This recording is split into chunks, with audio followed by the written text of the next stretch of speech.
This is a beginner guide to macro positioning, meant for new players looking to get ahead in their ranked Overwatch journey. The topics covered in this video can be utilized and perfected all the way up the rank ladder, so no matter if you're Bronze or Grandmaster, this video might just help you get a little boost in your performance.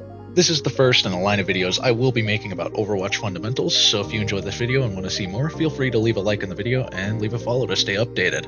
With that being said, let's get right into the video. We will be using King's Row for all of the examples in the video since it's one of the easiest maps to understand.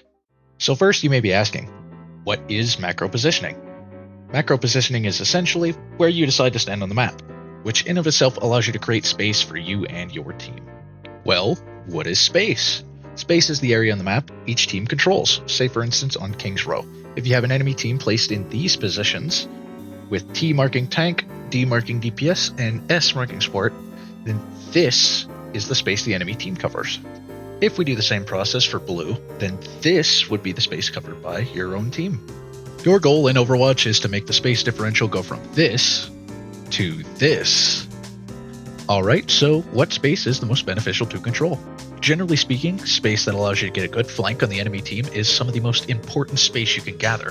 This is because of three things. Number one, attention. Simply put, if you're behind the enemy team, the only people that can contest you would have to turn around. This makes them unable to properly react to or deal with anything the rest of your team throws at them. And if they choose to not pay you any attention, well, you get a free kill. Number two, crossfire. If you have two people on blue team placed right here on King's Row, and a person on red team placed right here, let's just say for this example, a Junkrat. If the two people were to engage the Junkrat, it would be relatively easy for the Junkrat to push them out of this position altogether. This gives up a ton of space in the process. Now if the two players on blue team were separated, say one right here on main and one right here on a flank, this makes it much harder for the Junkrat to push both players out. It makes it much easier for the two players to absolutely obliterate the Junkrat. Number three, cover denial. Now say we have a player on the blue team and a player on the red team fighting here and here. The player on the blue team can use this wall for cover against the player on the red team. However, if there is a second player on the red team stationed here, then this person no longer has this cover available to them, and is forced to give up space or die. Now you may be asking, what is a good position? Since this video is a beginner's guide, we will simplify what a good position is down to three criteria. Number one, angle. As we've shown, flank space provides the most benefits for you and your team. The further into the flank we can get, the more beneficial the position. However, some characters have very high mobility and are able to get from one position to another a lot quicker than others, meaning that a Wrecking Ball is going to get to a backline way faster than something like a Sigma. Along with that, some characters are much easier to get on high ground with than others.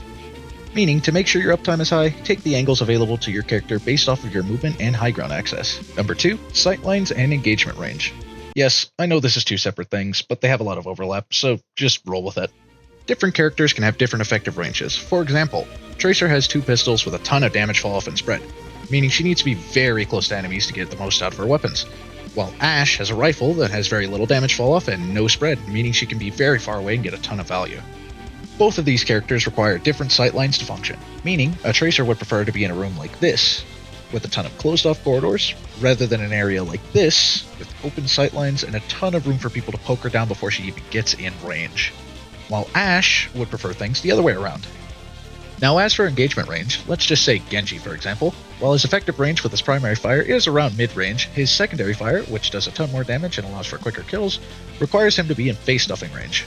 Now since Genji has a dash he can use to get in for that quick kill, it is best for Genji to position within dash range of his opponent.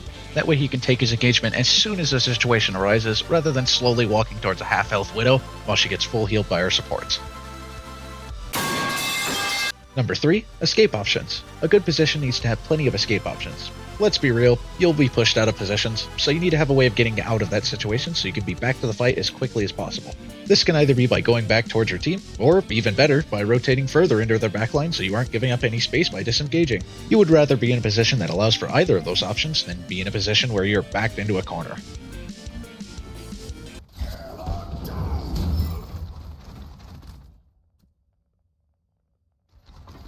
So, with all that information in mind, you might ask, how do I get better at macro positioning?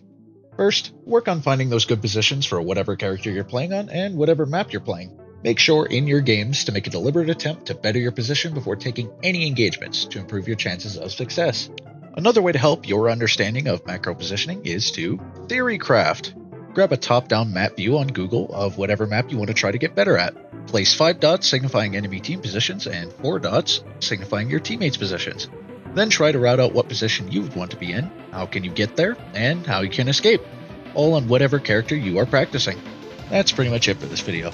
Be on the lookout for future videos on other Overwatch fundamentals. And if you're interested in one-on-one coaching sessions, check out the Patreon link in the description to learn more about my one-on-one coaching. It's only $15 for a 2-hour session, and I guarantee you I can help you get out of whatever rut you may be experiencing.